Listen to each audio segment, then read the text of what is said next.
सरस्वती जी और उनकी बहू रश्मि के बीच एक दिन बहस छिड़ जाती है। आखिर किसका काम ज्यादा आसान है, बहू का या सास का? माँ जी, सास को काम ही क्या है, आपके सारे काम उंगलियों पे तो हो जाते हैं। कुछ भी। हाँ, हिसाब तो उंगलियों पे ही हो जाता है ना। अरे बेटा, ऐसा सिर्फ अभी लगता है। जो मुझे करना पड़ता है ना, वो तुझे करना पड़े तो समझ आएगा कि असली काम का पहाड़ कैसा होता है। ठेले बराबर वजन भी नहीं है आपके काम में, और बात पहाड़ों के वजन की कर रही हैं आप।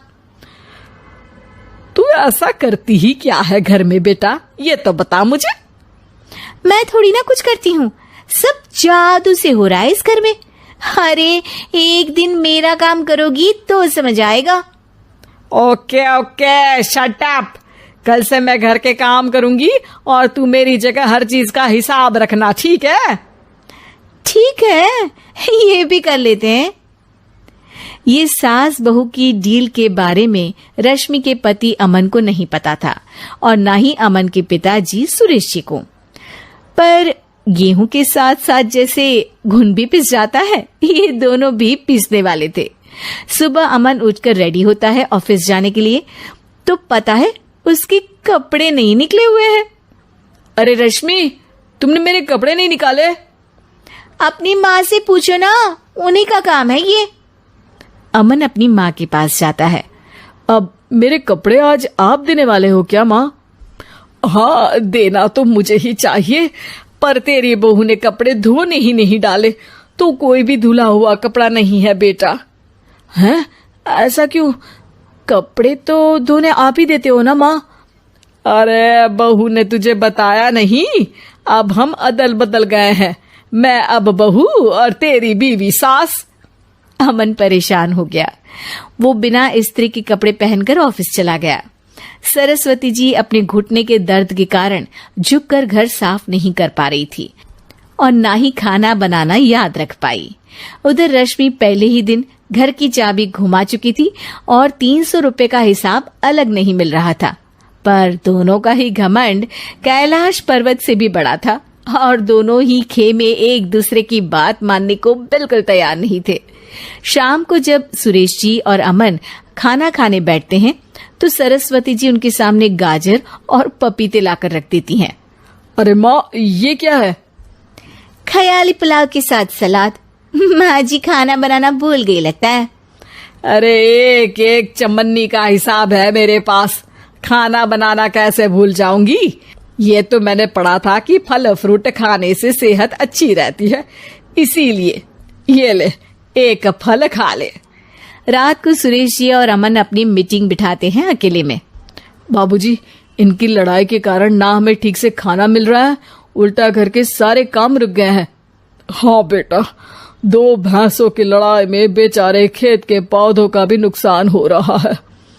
पर पापा, क्या बताऊं आपको, मैंने माँ को इस महीने की 2 तारीख को बिजली के बिल के पैसे दिए थे। आज बिल भरने के लिए मांगने गया तो पता चला कि रश्मि उन पैसों से गैस सिलेंडर ले आई। अच्छा, तो सिलेंडर के पैसों का क्या हुआ? अब सिलेंडर के तो कोई पैसे नहीं थे बाबूजी, हमारे घर पर गैस की पाइपलाइन लगी है ना। बेटा, इन दोनों का कुछ करना पड़ेगा, नहीं तो अपने घमंड के चक्कर में पूरा घर बर्बाद कर डालेंगे ये दोनों। अमन और सुरेश जी काफी सोच विचार के बाद एक निष्कर्ष पर पहुंचते हैं।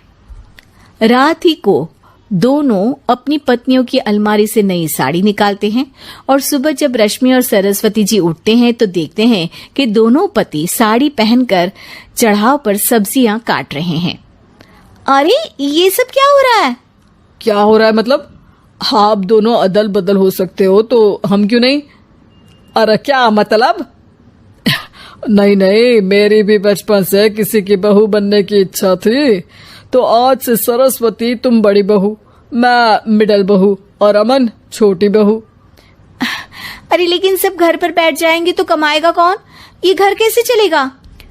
अब वो तो भैया या बाकी लोग जाने, अब हमने भी अदल बदल कर ही लिया है तो कुछ नहीं हो सकता।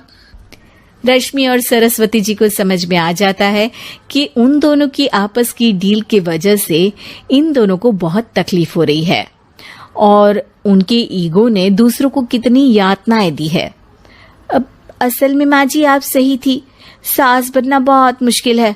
अरे हाँ बेटा, और तू भी, मुझसे तो नहीं हो पाया सब घर के काम, वापस बदल ले क्या? हाँ हाँ बिल्कुल माँ जी, और अब आप दोनों भी बदल लीजिए, कोई आ गया तो आप दोनों को देखकर क्या सोचेगा। अच्छा है, आप दोनों के समझ में ये बात तो आई। मैं फटाक से कपड़े बदल लेता हूँ। अरे रुक जा बेटा, एक फोटो ले लेती हूँ तेरी। मेरी बेटी होती तो तेरे जैसी ही दिखती साड़ी में। और मेरा फोटो नहीं लोगी?